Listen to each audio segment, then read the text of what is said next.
ഞാൻ നല്ലതായിരുന്നു അന്നല്ല. അല്ലെങ്കിൽ ഷൂട്ടിന്റെ ഇടയ്ക്ക് ഞാൻ 2 മണിക്കൂർ ഞാൻ നിങ്ങൾക്ക് തന്നിട്ടുണ്ട്. വിനൂപപ്പ് ആയതുകൊണ്ട് ഞാൻ മോശമായിട്ട് എഴുതാത്തതാണ്. സിനിമയിൽ ദൗർഭാഗ്യവശാൽ ഇന്ന് വരെ ഈ വില്ലൻ ക്യാരക്ടർ മാത്രമേ കിട്ടത്തുള്ളൂ. സിനിമ ചെയ്തിട്ട് ജീവിക്കുന്ന ഒരാളൊന്നുമല്ല ഞാൻ. വല്ലപ്പോഴും വന്ന സിനിമ മതി എനിക്ക് ആരുടെ കാലം പിടിക്കാൻ വയ്യ. എന്നെക്കാളും ഒരു വർഷം മനസ്സ് നന്നായ പറയോ. അത് വിളിച്ചാ ജയൻ ചേട്ടാന്ന് വിളിച്ചത്.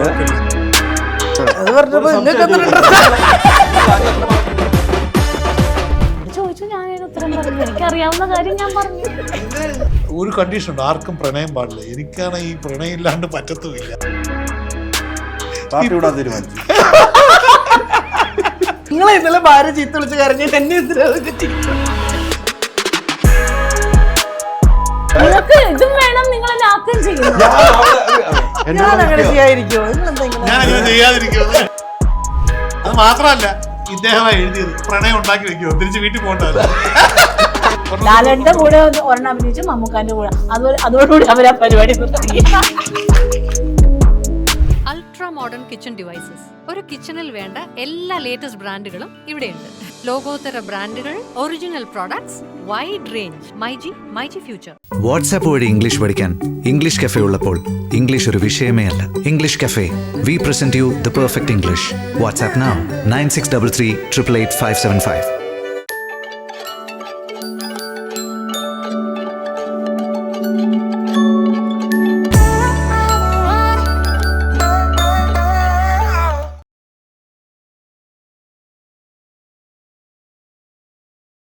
നമസ്കാരം. പുത്തൻ സിനിമയുടെ വിശേഷങ്ങൾ പങ്കുവയ്ക്കാൻ 4 അതിഥികൾ, 4 പേർക്കും സ്വാഗതം.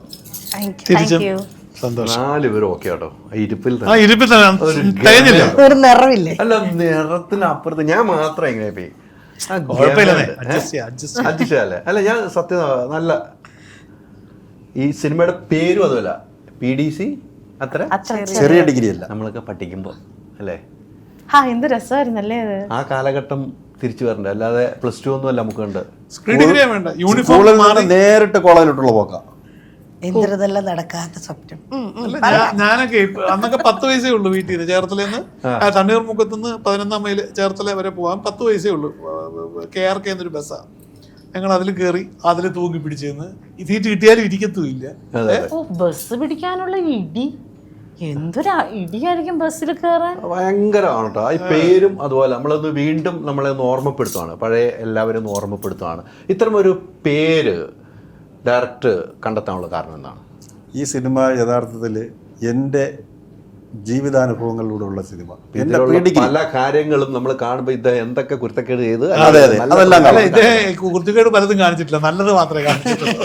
അല്ല, എൻ്റെ പ്രീ ഡിഗ്രിയാണ് ഈ PDC. അപ്പോൾ ഞങ്ങളെ കൂട്ടായ്മ എല്ലാവരും കൂടെ ചേർന്നിട്ട് ആ കൂട്ടായ്മയിലുള്ള എല്ലാവരും ഈ സിനിമയിൽ അഭിനയിച്ചിട്ടുണ്ട്. ഞങ്ങളുടെ പ്രീ ഡിഗ്രിക്ക് പഠിച്ചിരുന്നവർ ഈ കാലഘട്ടത്തിൽ ഒരു വാട്സപ്പ് ഗ്രൂപ്പ് ഉണ്ടാക്കി. ആ വാട്സപ്പ് ഗ്രൂപ്പിലുള്ള അംഗങ്ങൾ എല്ലാവരും ഈ സിനിമയുടെ ഭാഗമാണ്. അത് ഇവർക്കൊക്കെ അത് വല്ലാത്തൊരു അനുഭവമായിരുന്നു. ഭയങ്കര രസമുള്ളൊരു അനുഭവമായിരുന്നു. ഇപ്പൊ നമുക്ക് തന്നെ പ്രീ ഡിഗ്രിയുടെ എത്ര ഗ്രൂപ്പുകളുണ്ട്. എല്ലാവരും രാവിലെ കഴിക്കുന്ന ചായയുടെയും ചോറിന്റെയും പിക്കിടും എന്നുള്ളതല്ലാതെ എന്തെങ്കിലും പ്രയോജനം നമ്മൾ അതിനകത്ത് ചെയ്യുന്നില്ല. പക്ഷെ ഇവര് ഇപ്പോഴും ഭയങ്കര കൂട്ടാ. ഇവര് സുഹൃത്തുക്കളൊക്കെ ഇപ്പോഴും ഭയങ്കര ഇടിപൊടി എന്നുള്ള ബന്ധമാണ്. നല്ല രസമാണ് അത് കാണാൻ. ഞങ്ങൾ ഷൂട്ടിന്റെ സമയത്ത് ഇതെന്തെപ്പോഴും നടക്കണേ, എല്ലാവരും കൊച്ചുമക്കളൊക്കെ ആയിട്ട് വരുന്നവരുണ്ട്. അങ്ങനെ എല്ലാവരുടെ ഏജ് കൂടി അല്ലേ, ആ ടൈമിൽ നിന്ന് എല്ലാവരും ഒരു 20 വയസ്സെങ്കിലും മാറിയിട്ടുണ്ടാവും. പക്ഷെ അപ്പോഴും അവരറിഞ്ഞിട്ടില്ല.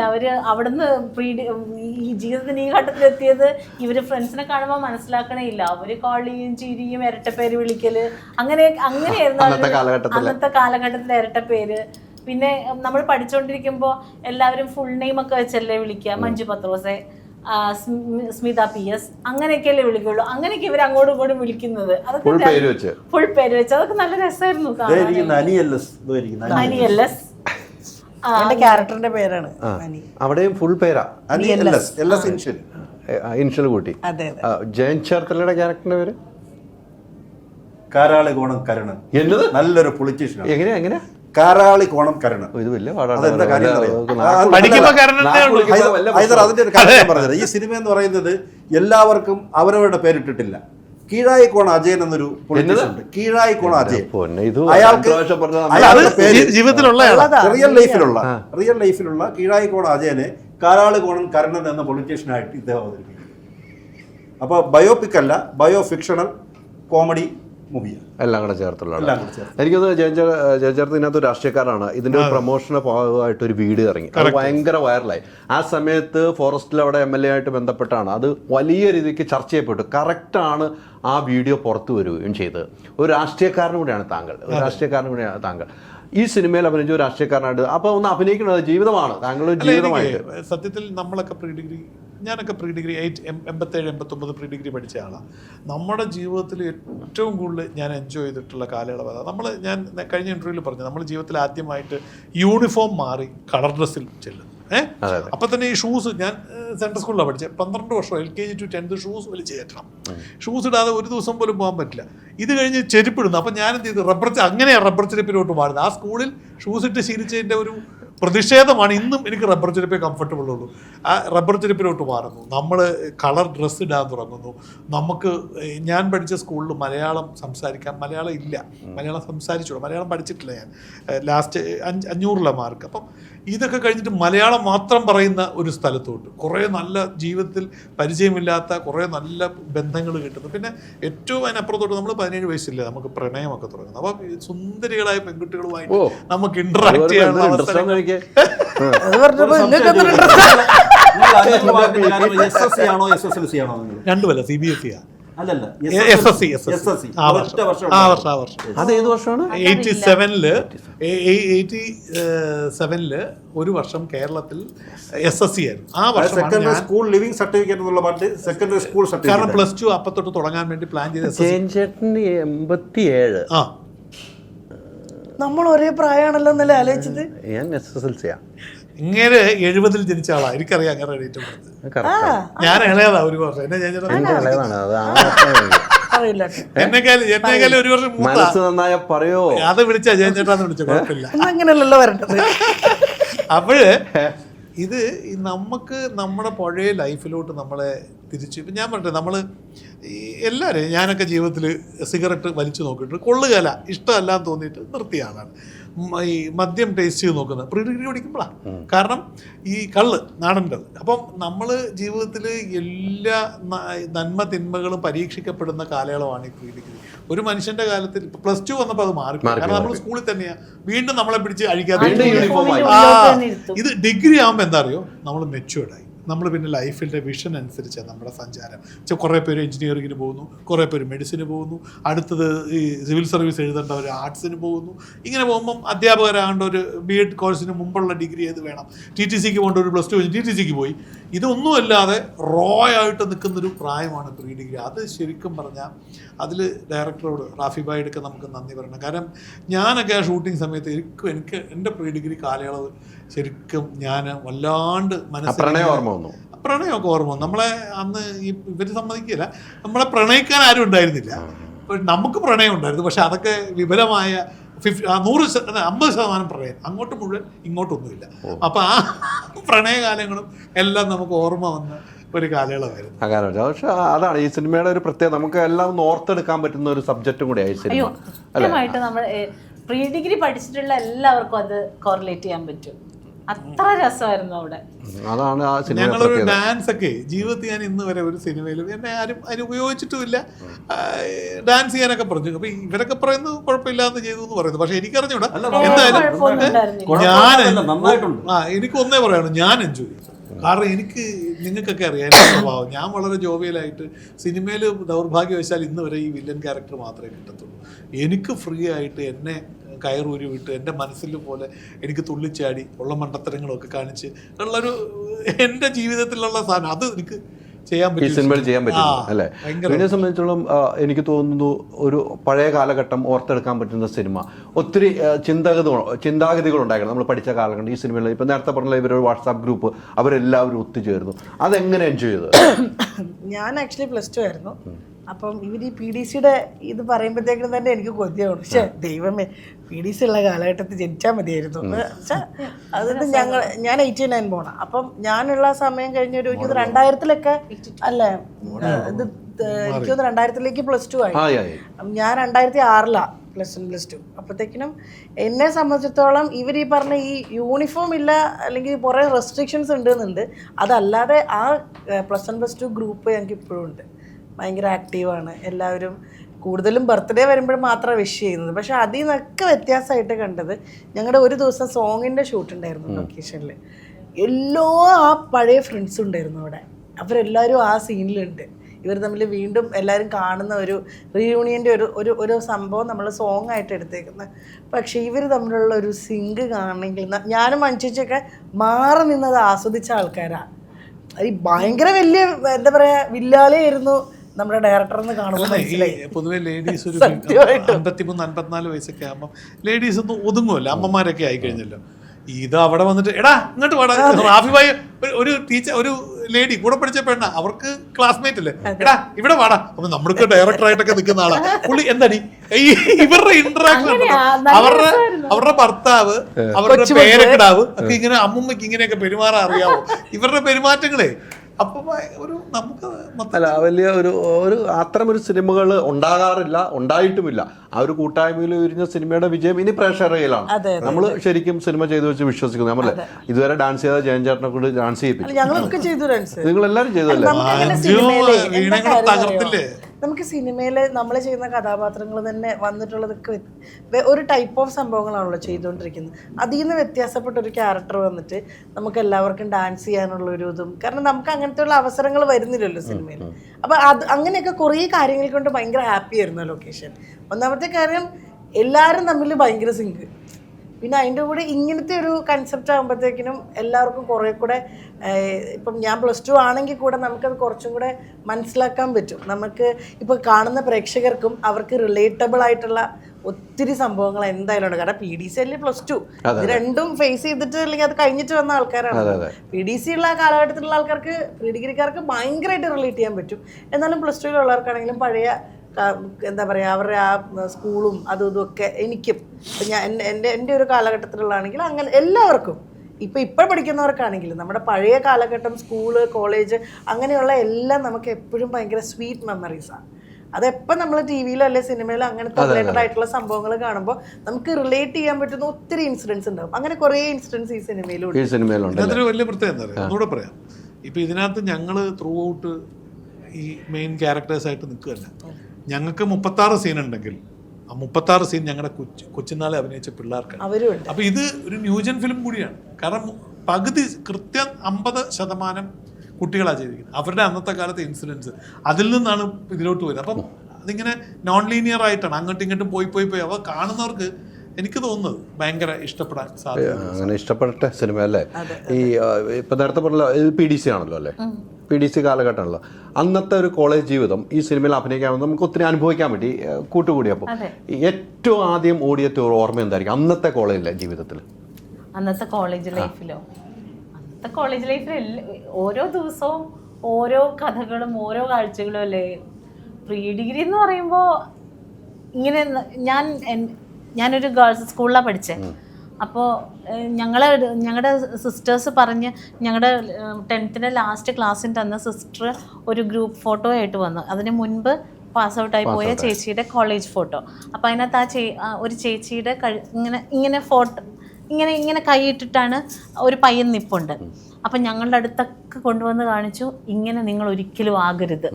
അങ്ങനെ പടച്ചു വിട്ടതാണ് എന്നെയൊക്കെ.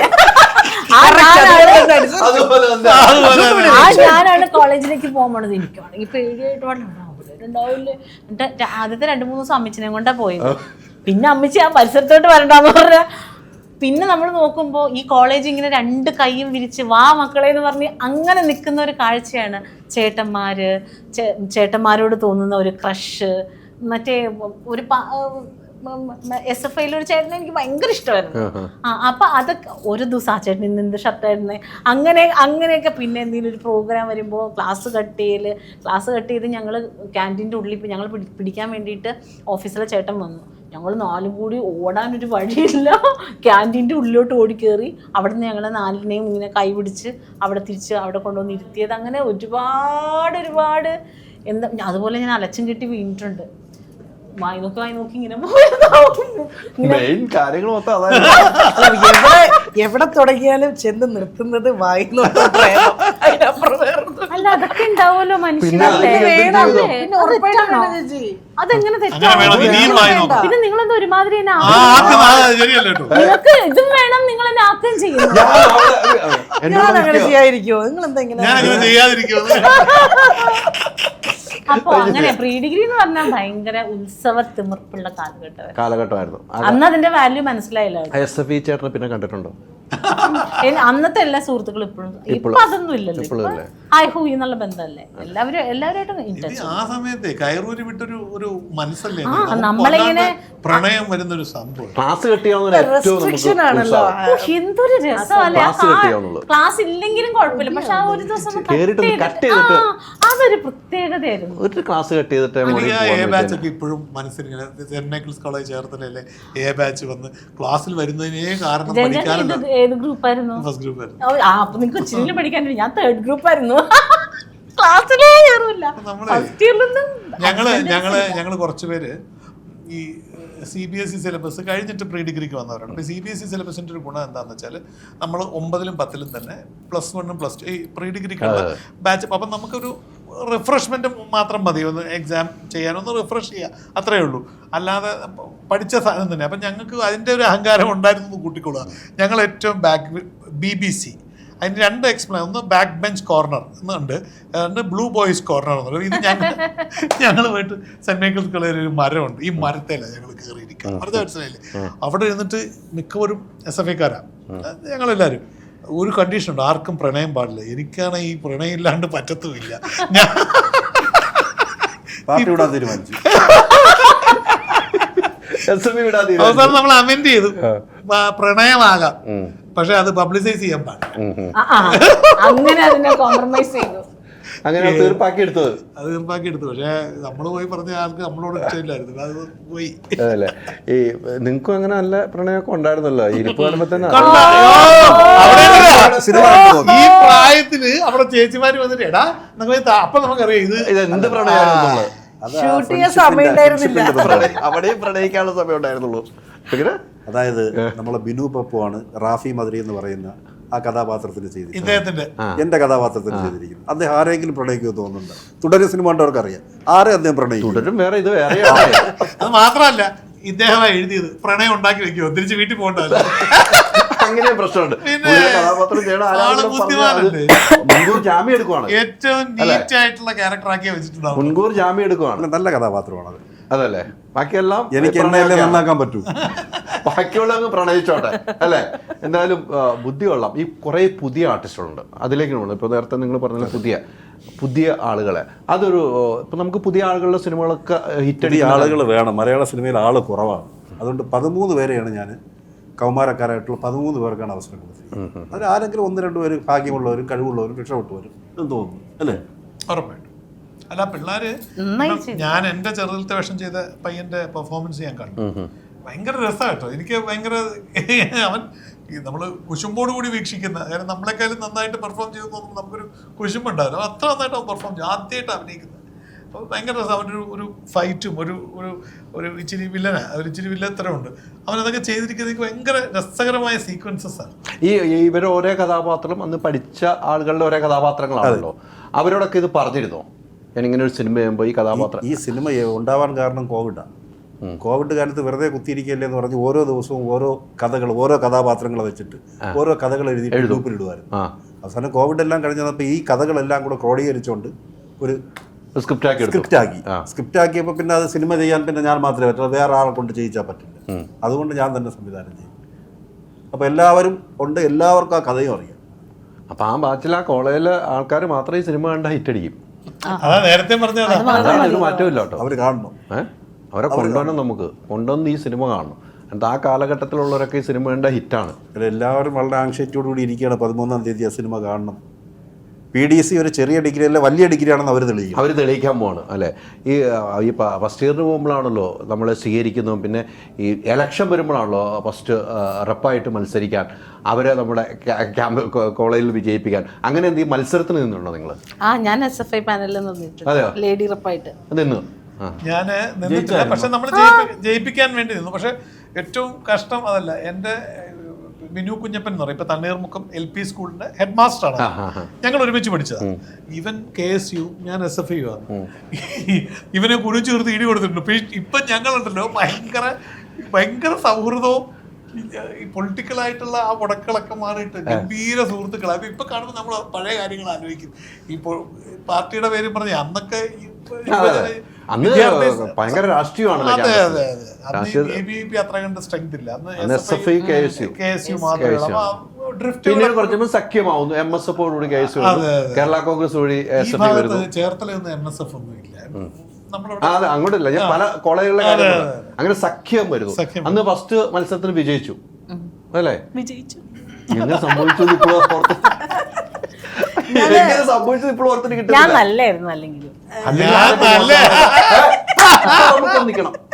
ഞാൻ നല്ലായിരുന്നു അന്നല്ല, അല്ലെങ്കിലും ചേട്ടാ അന്നല്ല പറഞ്ഞ റീഡ് ചെയ്തൊന്ന് കേട്ടിട്ട് പാടത്തോ. ഞാൻ നല്ലായിരുന്നു അല്ലെങ്കിലും എന്നാ പറഞ്ഞു. അല്ലെങ്കിലും ഞാൻ നല്ലായിരുന്നു എന്നാ പറഞ്ഞു. നമ്മൾ ആരെയും മോശമെന്ന് പറഞ്ഞോ? ഇല്ല, ഞാൻ എന്നെ തന്നെ ഞാൻ വിശ്വസിച്ചതാ. അതെ, ഞാൻ ആണല്ലോ ഇപ്പൊ അത് പറയേണ്ട കാര്യമില്ല. നല്ല ആൾക്കാർ ഉറപ്പിച്ചു നല്ലതാ. അതിലേക്ക് ഉറപ്പിച്ചു നല്ലതാണ്, ഒരു കുഴപ്പമില്ല. പിന്നെ വേറെ പ്രശ്നം എന്നാണോ, നാക്ക് ഇത് ഞാൻ പറഞ്ഞില്ല. ചേച്ചിക്ക് അറിയാം. ചേച്ചി എന്തായാലും എല്ലാം വെട്ടി തുറന്ന് പറയുന്നു. മറ്റുള്ള പേടിക്കാണ്ട്. പക്ഷെ ഞാൻ വഴക്കുണ്ടാക്കാനല്ലല്ലോ പറയണേ. ഞാൻ വളരെ സൗമ്യമായിട്ടല്ലേ പറയുന്ന എല്ലാ കാര്യങ്ങളും. ഭയങ്കര സൗമ്യമായിട്ടാണ്. ആ ഒരു സൗമ്യം എല്ലാരും മനസ്സിലാക്കുന്നില്ല. അവരുടെ കുഴപ്പമാണ്. വിനയപ്രസാദ ചില സമയത്ത് കറക്റ്റ് അവിടെ പറയുന്നുണ്ട്. ഞാൻ എനിക്കൊരു കൗണ്ടർ അടിക്കണ്ടേ വരില്ല. എനിക്ക് നീ എന്റെ കൂട്ടുകാരി തന്നെയല്ലേ? ഒരിക്കലും ഞാൻ നല്ലല്ലേ പറയണേ. നീ ചെലവാടിച്ചോ. എനിക്കൊന്നും പറയേണ്ടതില്ല. ഇത് മൊത്തം അങ്ങോട്ട് ട്രോള് ഇങ്ങോട്ട് ട്രോള് ആയിട്ട് മനുഷ്യ ഷൂട്ടിന്റെ ഇടയ്ക്ക് ഞാൻ 2 മണിക്കൂർ ഞാൻ നിങ്ങൾക്ക് തന്നിട്ടുണ്ട്. ഇവിടെയല്ല അവിടെ തിരുവനന്തപുരത്ത് ഓർമ്മയുണ്ടോ? എനിക്ക് ഇന്റർവ്യൂ വന്നിട്ടുണ്ട്. എന്നിട്ടാണ് ആ വല്ല ആലുവ മണപ്പുറത്ത് കണ്ട പരിചയമില്ല. ആ ഇന്റർവ്യൂ എത്ര സ്വാഭാവികം. പുള്ളി എപ്പോഴും അങ്ങനെയല്ലേ. ഹൈദറേ ഈ തുടങ്ങുന്നതിന് മുമ്പും തീർന്നു കഴിഞ്ഞും ഭയങ്കര സ്നേഹം. ചോദിക്കും കരഞ്ഞിട്ടുണ്ടോ എന്നോട്. കരഞ്ഞിട്ടില്ലേ? ജീവിതത്തിൽ കരാത്തരാളുള്ളത്? ഓ, തുടങ്ങിട്ടോ കരച്ചിലോട്ട്. നിങ്ങളെ ഇന്നലെ ഭാര്യ ചീത്ത വിളിച്ച് കരഞ്ഞിട്ട് എന്നെ ചീത്ത അത് എങ്ങനെ മനസ്സിലായെന്നുള്ളതാണ് ആ വിഷമം. ഇന്നലത്തെ കറക്റ്റ് പറഞ്ഞത്. നിങ്ങൾ ജീവിതത്തിൽ ആരെങ്കിലും കരഞ്ഞിട്ടില്ല? കരയാത്തവരായിട്ട് ആരുടെ എടുത്തെടുത്ത് ചോദിക്കുമ്പോ എന്തോ പറ്റി. അല്ല, ഒരു കാര്യം പറയാട്ടോ, നിങ്ങൾ രണ്ടുപേരെ ഞാൻ പറയണം, നിലപാടുള്ളവരാണ് രണ്ടുപേരും. ഞാൻ സത്യസന്ധമായിട്ട് പറയടാ ഞാൻ ചേട്ടാ, നിലപാടുള്ളവരാണ്. വെട്ടിത്തുറന്ന് കാര്യങ്ങൾ പറയും. ആരും ഉപദ്രവിക്കാനുള്ള ഇവർക്കുള്ള അനുഭവങ്ങൾ ഇവർ പങ്കുവച്ചിട്ടുണ്ട്. അതിനൊക്കെ ഇവർ കുറച്ച് പഴി കേട്ടിട്ടുണ്ട്. പക്ഷേ അതിൽ കൂടുതൽ സഹായം പഴി കേൾക്കുന്ന എല്ലാവരും പൊതുവെയാണ്. നിലപാടുള്ളവർക്ക് ചിലപ്പം തുറന്നു പറയേണ്ടി വരും. അതിന് പ്രതികരണങ്ങൾ ചിലപ്പോൾ നമ്മൾ പ്രതീക്ഷിക്കുന്ന പോലെ ആയിരിക്കും. വല്ലാത്ത പ്രതികരണം നോക്കാതെ ഇതിന് ആലോചിക്കാൻ നിന്ന് കഴിഞ്ഞാല് ഭയങ്കരമായിട്ട് ആലോചിക്കേണ്ടി വരും. ഒന്ന് വലുതായിട്ടൊന്നും ആലോചിക്കാതിരിക്കുക. പക്ഷേ എനിക്കൊരു സന്തോഷം വേദന എന്നാന്നറിയോ? അപ്പൊ നിങ്ങൾ ഈ പറഞ്ഞു, നമ്മൾ ഈ തെറ്റിദ്ധരിക്കപ്പെടുക എന്ന് പറയുന്നത് ഭയങ്കര ഒരു മനപ്രയാസം തരുന്നൊരു കാര്യം. ലൈഫില് നമ്മൾ തെറ്റിദ്ധരിക്കപ്പെടുന്നു എന്ന്, അതിപ്പോ പ്രേക്ഷകരായിട്ടാണെങ്കിലും നമ്മുടെ കൂടെ ഉള്ളവരായിട്ടാണെങ്കിലും നമ്മൾ ഒന്നും അങ്ങനെ വിചാരിച്ചിട്ടായിരിക്കില്ല പല കാര്യങ്ങളും സംസാരിക്കുന്നത്. പക്ഷെ ഭയങ്കരമായിട്ട് തെറ്റിദ്ധരിച്ചിട്ടായിരിക്കും അവരതിനെ ഉൾക്കൊള്ളുന്നത്. അത് മാത്രം ഭയങ്കര വിഷമമുണ്ട്. അത് പലപ്പോഴും നമ്മൾ ചിലത് നല്ല കാര്യങ്ങൾ പറയുന്നതായിരിക്കും, പക്ഷെ കറങ്ങി അടിച്ചിട്ട് അത് തെറ്റിദ്ധരിച്ച് വേറെ രീതിയിലായിരിക്കും അത് വ്യാഖ്യാനിക്കപ്പെടുന്നത്. അത് മാത്രമേ ഉള്ളൂ ഒരു ബുദ്ധിമുട്ടുള്ളത്. പക്ഷെ അതൊന്നും ഇപ്പം നമുക്ക് അത് ആലോചിച്ചുകൊണ്ടിരിക്കാൻ പറ്റില്ലല്ലോ, നമുക്ക് മുന്നോട്ട് പോകണ്ടേ. അതുകൊണ്ട് ഇത് ഈ പറയണമെന്ന് തോന്നുന്ന സമയത്ത് വലുതായിട്ട് ചിന്തിക്കാതെ നമ്മൾ ഉള്ളതൊക്കെ പറയും. പക്ഷെ കേൾക്കുന്നവൻ റിലാക്സ് ചെയ്തിരുന്ന് 10 പ്രാവശ്യം കേട്ട് കഴിയുമ്പോൾ അവൻ്റെ മാനസികാവസ്ഥ വെച്ചിട്ട് അവൻ അതിനെ ഉൾക്കൊള്ളും. ഇത് നമ്മൾ ഉദ്ദേശിച്ചതേ ആയിരിക്കില്ല അവസാനം പുറത്തു വരുമ്പോൾ. അതൊരു വലിയ കഷ്ടമാണ്. നിങ്ങൾ കറക്റ്റായിട്ട് എഡിറ്റ് ചെയ്യാതെ പ്രോപ്പറായിട്ടാണല്ലോ ഇന്റർവ്യൂ ഒക്കെ ഇടുന്നത്. അതുകൊണ്ട് പിന്നെ കുഴപ്പമില്ല. ഞാൻ ഒരു വാക്കും ഒഴിവാക്കാറില്ല. എന്നോട് ഇന്റർവ്യൂ കഴിയുമ്പോൾ പറയാം ഇത് കൊടുക്കരുത് പറഞ്ഞാൽ ഞാൻ കൊടുക്കും. നിങ്ങളുടെ കാര്യമല്ല പറഞ്ഞു, ഞാൻ കൊടുക്കൂല. ഇത് കൊടുക്കരുതെന്ന് പറഞ്ഞാൽ കൊടുക്കില്ല. ഞാൻ ചിലവർ എന്നോട് വിളിച്ചു ചോദിക്കും എനിക്ക് ഇന്റർവ്യൂ എടുത്തൊന്ന് അയച്ചു തരാൻ പറയും. ഞാൻ ചിലപ്പോൾ അത് വഴി അയച്ചു കൊടുക്കും. അപ്പൊ അവരൊന്നും കൂടെ കേട്ടോ ഞാൻ നേരത്തെ പറഞ്ഞത് തെറ്റാണ്, ഞാൻ ഇന്ന് വരെ അങ്ങനെ ചെയ്തിട്ടുള്ളൂ. അതെ അതെ അതെ ഞാൻ പക്ഷെ പത്രസമ്മേളനത്തിൽ ചോദിക്കണേന്നൊന്നും പറയാൻ പറ്റില്ല, അത് സ്വാഭാവികമായിട്ടുള്ള. അപ്പോൾ പിന്നെ മറ്റേ നമുക്ക് നമ്മുടെ വീട്ടിലെ കറണ്ട് പോയിട്ടുണ്ടെങ്കിൽ തൊട്ടപ്പുറത്തെ വീട്ടിലുണ്ടോ നോക്കൂലേ, ഇല്ലെങ്കിൽ നമുക്കൊരു സന്തോഷം ഉണ്ടാവൂലേ. അതുപോലെയാണ് എനിക്കിപ്പോ ഹൈദരാലി. എന്താന്ന് വെച്ചാലുണ്ടല്ലോ, ഞാൻ നോക്കുമ്പോ എന്റെ ഇന്റർവ്യൂവിന്റെ അടിയിൽ എന്തായാലും ഉണ്ടല്ലോ. അപ്പൊ ഞാൻ ഇച്ചിരി കഴിയുമ്പോഴത്തേക്കും ഹൈദരാലിയുടെ ഇന്റർവ്യൂ നോക്കും. ഇന്റർവ്യൂ നല്ല സമാധാനം. പക്ഷെ എന്നെ സംബന്ധിച്ചുള്ള എനിക്കത് പ്രശ്നമല്ല. എനിക്കിപ്പോ പ്രശ്നമല്ല, നമ്മള് വിജയിച്ചു പോകും, നമ്മൾ വിജയിക്കും. അപ്പോഴും അവര് നമ്മുടെ വീഡിയോ കാണുന്നുണ്ട്, നമ്മുടെ പുറകെ നടക്കുന്നുണ്ടല്ലോ. ഇത് ചീത്ത വിളിക്കുന്നവർ തന്നെയാണ്. പിന്നെ അല്ല നിസ്സാര ഹൈദർ അറിയാം, ആ പ്രൊഫൈൽ മാത്രമല്ല ഹൈദർ. അതിന് നിസ്സാര ഉദാഹരണം ഞാൻ പറയാം. ഈ അടുത്ത സമയത്ത് നമ്മുടെ അമ്മയുടെ ഓഫീസിൽ അനശ്വരയുടെ ആ സിനിമയുടെ ഒരു ഇഷ്യൂ ഷോർട്ട് ഔട്ട് ചെയ്യാൻ ദീപു ഡയറക്ടർ, ഫെഫ്കെ എന്ന പിന്നെ റാഫി സാറ്, സോഹൻ വരുന്നു, അമ്മയെന്ന് ഞാനും ബാബുരാജും. നമ്മൾ മീറ്റിംഗ് കഴിഞ്ഞ് സോർട്ട് ഔട്ട് ചെയ്തു. അനശ്വരെ കൊണ്ട് വണ്ടി കയറ്റി വിട്ടിട്ട് തിരിച്ചു വരുമ്പോൾ എന്നോട് ദീപു ഡയറക്ടർ ദീപു പറഞ്ഞു, ചേട്ടാ ഞാൻ ഫ്രണ്ട് ഡോറിൽ കൂടെ വന്നാൽ നിറയെ യൂട്യൂബേഴ്സ് നിൽക്കുന്നു, ചേട്ടൻ അപ്പം നമുക്കറിയാലോ അമ്മേലെ ആളുണ്ട്, ഇപ്പുറത്തൊരു വഴിയുണ്ട്. എന്നോട് ഞാൻ ചേട്ടൻ ഞാൻ അപ്പുറത്തൂടെ പോകാം, ചേട്ടൻ വണ്ടി ഒന്നും. ഞാൻ വാതൊക്കെ ചെന്നിട്ട് യൂട്യൂബേഴ്സ് ഒക്കെ നിൽക്കുക, ഞാൻ വണ്ടി ഇങ്ങോട്ട് എടാ നീ അപ്പുറത്തോട്ട് വാ, എന്നിട്ട് ഇവൻ ഇങ്ങനെ നിൽക്കുക, അപ്പൊ എടാ ഇങ്ങോട്ട് പാടാന്ന്. ഇത് ഒരു യൂട്യൂബുകാരനെ എടുത്തിട്ടിട്ട് അമ്മയുടെ വാതുക്ക വന്നവരെ ആട്ടിപ്പായിക്കുന്ന ജയൻ ഭയങ്കര ട്രോള്. എന്റെ അപ്പൂപ്പനോട്ട് തെറിവിളിയായി. ഞാൻ ഇതിന് എന്ത് പ്രതികരിക്കാൻ? ഇത് സംഭവിച്ചിട്ടേ ഇല്ല. പിന്നെ ഇവനെ കൂട്ടിക്കൊണ്ടുപോകാൻ, ആരെ ദീപുവിനെ കൂട്ടിക്കൊണ്ടുപോകാൻ വണ്ടി മാറ്റി ഇടാൻ പറഞ്ഞിട്ട് അവന് മനസ്സിലാകാത്തതുകൊണ്ട് നമ്മൾ അടുപ്പമുള്ളവരോട് കാണിക്കുന്നൊരു ഇങ്ങോട്ട് മാറ്റിയിട്ടാ, അത് നമ്മൾ അടുപ്പമുള്ളവർക്ക് ആ എക്സ്പ്രഷൻ ഇടും. ആ ഡ്രൈവറെ നമുക്ക് അറിയാവുന്നതുകൊണ്ട് മാറ്റിടാൻ മതി. ഇതിനെ ഒരു വിദ്വാൻ, അവന് ഇഷ്ടംപോലെ ലൈക്സ് കിട്ടി, അത് ഭയങ്കര ജയൻ അഹങ്കാരിയാണ്, മാർപ്പാപ്പയാണ് എന്നൊക്കെ പറഞ്ഞിട്ട് പ്രതികരണം കേട്ടോ. ഞാൻ വിചാരിച്ചു ഇതിനെനിക്കൊന്നും കാൺ ഹെൽപ്പ് ഇറ്റ്, നമുക്ക് മിണ്ടാതിരുന്ന് കേൾക്കുന്ന വൃത്തി. കാരണം അന്ന് ആ സിറ്റുവേഷനിൽ ഉണ്ടായിരുന്നവർക്ക് ഞാൻ ഈ യൂട്യൂബേഴ്സിനെ കണ്ട കൈ കാണിച്ചിട്ട് കയറി, നിങ്ങൾക്ക് അറിയാലോ ഗേറ്റിന് അവിടെ വരുന്നെങ്കിൽ ഒരു കൈ കാണിച്ചിട്ട് കയറി പോകും. ഞാൻ നല്ലതാണോന്നോ ചീത്തയാണോന്നോ ഞാൻ ചോദിക്കാൻ നിൽക്കാറില്ല. കാരണം നമ്മൾ അത്ര വലിയൊരാളല്ല. അവർ കാണുന്ന, അവർ നിൽക്കുന്ന എന്തിനാ ലാലേട്ടനെ മമ്മൂക്കയെ കാണാം, നമുക്ക് അവിടെ വലിയ പ്രസക്തി ഒന്നുമില്ല. പക്ഷെ ഇത് സംഭവിക്കും. അപ്പൊ അങ്ങനെയാണ്, അതിനകത്തൊരു വിഷയമില്ല. അപ്പൊ എനിക്ക് വന്ന കമന്റ് കണ്ട് രസിക്കുക, മഞ്ജുവിന് വന്ന കമന്റ് വന്ന് ഞാൻ രസിക്കും, നമുക്ക് കൊണ്ടും അതുകൊണ്ട് മുന്നോട്ടോ. പക്ഷെ ചില സമയത്ത് എനിക്ക് ഈ ഇടയ്ക്കറിയ ഒരു ഫേസ്ബുക്ക് പോസ്റ്റ്, ആ മറ്റേ പയ്യൻ മരിച്ച ഒരു വിഷയത്തിൽ ഗംഭീര പോസ്റ്റ് ആയിരുന്നു മഞ്ജു. ബിഗ് സല്യൂട്ട് കേട്ടോ, ബിഗ് സല്യൂട്ട്. അത് ചങ്കൂറ്റത്തോട് പറഞ്ഞിട്ടുണ്ട്. അതാകണം സ്ത്രീകൾ, അതാകണം ഒരു അമ്മ. അത് ഞാൻ അംഗീകരിക്കുന്നു. ആരാണ് അങ്ങനെ പ്രതികരിക്കുന്നത്? ആ കാര്യങ്ങൾ പറയണ്ടേ? അല്ല അത് കാണുന്ന വ്യൂവേഴ്സ് അറിയേണ്ട ഒരു വസ്തുതയാണ്. പലപ്പോഴും നമ്മൾ പ്രതികരിക്കുന്നത് അതിന് പ്രതികരിക്കാൻ വേണ്ടിയിട്ട് പ്രതികരിക്കില്ല. നമ്മുടെ മനസ്സിൽ തോന്നുന്ന വികാരം, അത് മഞ്ജുവിന്റെ മനസ്സിൽ തോന്നിയ വികാരം മഞ്ജു അത് എക്സ്പ്രസ് ചെയ്തു. ഇത് ഈ കാണുന്നവർ വിചാരിക്കുന്ന പോലെ ഇതൊരു സാധനം വന്ന് വൈറലായിട്ട് ജനങ്ങളെ തിരിച്ചുപിടിക്കാൻ വേണ്ടിയിട്ടൊന്നും പക്ഷെ ജനങ്ങൾ ധരിക്കുന്നത് എന്താ അറിയോ, ഇത് ജനങ്ങൾ കാണാൻ വേണ്ടി മഞ്ജു ഇട്ട. അമ്മ പിന്നെ ഞാൻ ഒരു കമന്റ് ഇടാം. അതുകൊണ്ടാണ് ഈ കമന്റുകൾ നമ്മൾ പ്രതീക്ഷിക്കുന്നത്. ഒന്നുമല്ല, ആരും കണ്ടില്ലെങ്കിലും കുഴപ്പമില്ല.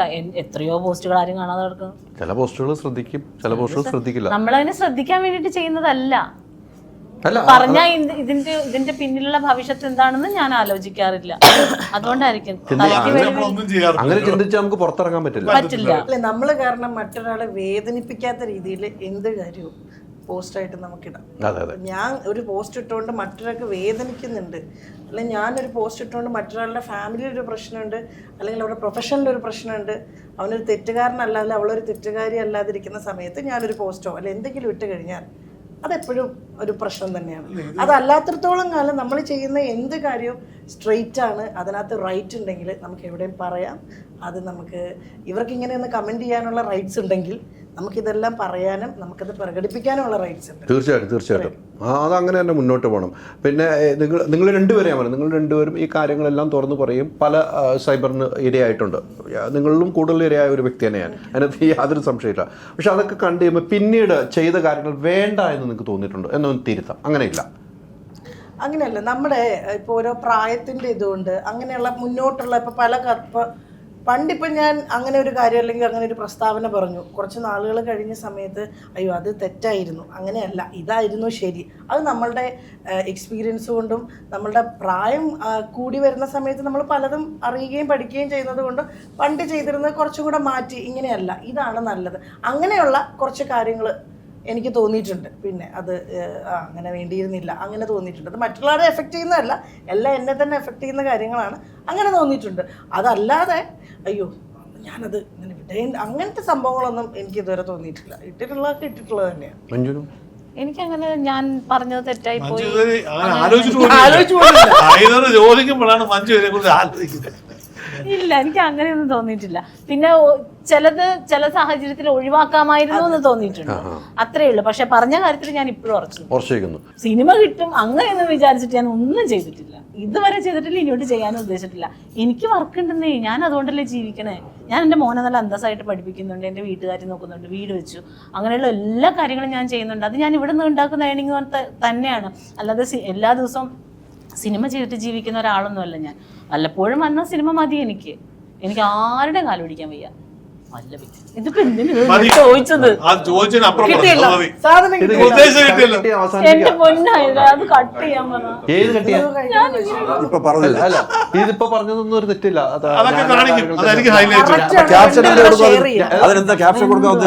ന്യായമായ കാര്യം പറഞ്ഞു. അല്ല, ജയൻ ചേട്ടൻ ഇപ്പൊ കൈ വന്നിട്ടുള്ള ന്യായമായ കാര്യം തന്നെയാ പറഞ്ഞത്. നമ്മൾ ആരും ചെലവിലല്ല ജീവിക്കുന്നത്, ഞാനും അല്ല, നിങ്ങളും ആരും അല്ല. നമ്മൾ അധ്വാനിക്കുന്നു, നമ്മൾ ജീവിക്കുന്നു. അത് ജയൻ ചേട്ടൻ പറയാം. എന്തെങ്കിലും ചോദിച്ചാൽ ഇപ്പൊ തന്നെ അതും പറയാൻ തയ്യാറാന്നുകൊണ്ട് മാത്രം ചോദിച്ചാൽ അതൊന്നും നമുക്കില്ല. പക്ഷെ PDC അത്ര ചെറിയ ഡിഗ്രി അല്ല, അത് ഓർമ്മയിലുണ്ടാകണം. PDC പഠിച്ച് ഫസ്റ്റ് ഇയറിൽ പോയിട്ട് ലേഡി റെപ്പായിട്ട് നിന്ന് വിജയിച്ച ഒരു വ്യക്തിയാണ്. ആ ബാച്ചിലെ എല്ലാവരെയും കൊണ്ട് സിനിമ കാണിക്കണം തീർച്ചയായിട്ടും. മറന്നുപോലോ. അത് ഓർമ്മപ്പെടുത്തുന്നതാണ്. ഞാൻ ചേട്ടാ അത് നിങ്ങളെ ആ മറ്റേ ഇടി കൊടുത്ത മറ്റേ സ്കൂളിലെ ഇപ്പം HM കൊണ്ടുവരണം, ആ കാര്യം ഓർത്തെടുക്കാൻ വേണ്ടി, അന്ന് ഇടി കൊടുത്ത കാര്യങ്ങൾ ഓർപ്പിക്കാൻ വേണ്ടിയാണ്. ഇങ്ങനെ ഇവരെല്ലാരും കൊണ്ടുവന്നാൽ ഈ സിനിമയുടെ വിജയം ഉണ്ടാവുള്ളൂ. ഉണ്ടോ? അങ്ങനെയല്ല, ഈ സിനിമ നല്ല സിനിമയാണ്, വിജയിക്കും. ഞാൻ ഈ സിനിമ കാണണം. നമുക്ക് ഈ സിനിമ കണ്ടിട്ട് നിങ്ങളുടെ വേഷം ചെയ്ത വിനു ചെയ്ത ക്യാരക്ടർ കണ്ടിട്ട് നിങ്ങൾ നല്ലവനായിരുന്നോ അതങ്ങനെ എനിക്ക് കാണണം. ബിനു പപ്പു ആയതുകൊണ്ട് ഞാൻ മോശമായിട്ട് എഴുതാത്തതാണ്. വേറെ എനിക്ക് എഴുതാനല്ലേ? അത് അതെ, നമ്മൾ ആരെയും മോശപ്പെടുത്തിയിട്ടൊന്നുമില്ല. ഇല്ല അല്ലേ? അപ്പം സൂപ്പറായിട്ട് സിനിമ. ഈ സിനിമയ്ക്ക് എല്ലാവിധ ആശംസകളും കൂടെ ഉണ്ടാവും. സിനിമയുടെ യാത്രയിൽ ധൈര്യമായിട്ട് മുന്നോട്ട് പോവുക. നമ്മൾ ചെയ്യുന്ന ജോലി നമ്മളെ തൃപ്തിപ്പെടുത്താനാണ്, മറ്റുള്ളവരെ തൃപ്തിപ്പെടുത്താനല്ല. നമ്മൾ ചെയ്യുന്ന ജോലി ഇഷ്ടപ്പെടുന്നവർ നമ്മളെ കൂടെ നിൽക്കുക. ഇല്ലാത്തവർക്ക് എന്തും പറയാം, നമുക്ക് ഒരുമിച്ചുള്ള യാത്ര ചെയ്യാം. അപ്പോൾ ഇടയ്ക്കിടയ്ക്ക് നമുക്ക് അങ്ങോട്ടും ഇങ്ങോട്ടും റോളുകൾ വായിച്ച് അങ്ങോട്ടും മുന്നോട്ട് പറഞ്ഞതിലേക്ക് പോകുന്നു. പിന്നെ നേരത്തെ പറഞ്ഞ ഇന്നലെ വൈഫുമായിട്ട് വഴക്കുണ്ടായിട്ട് അതിലേക്ക് ഒന്നും ഞാൻ പറഞ്ഞിട്ടില്ല. മുന്നോട്ട് പോകാൻ ചോറിന സമയമായി. ഒത്തിരി സന്തോഷം. Thank you so much.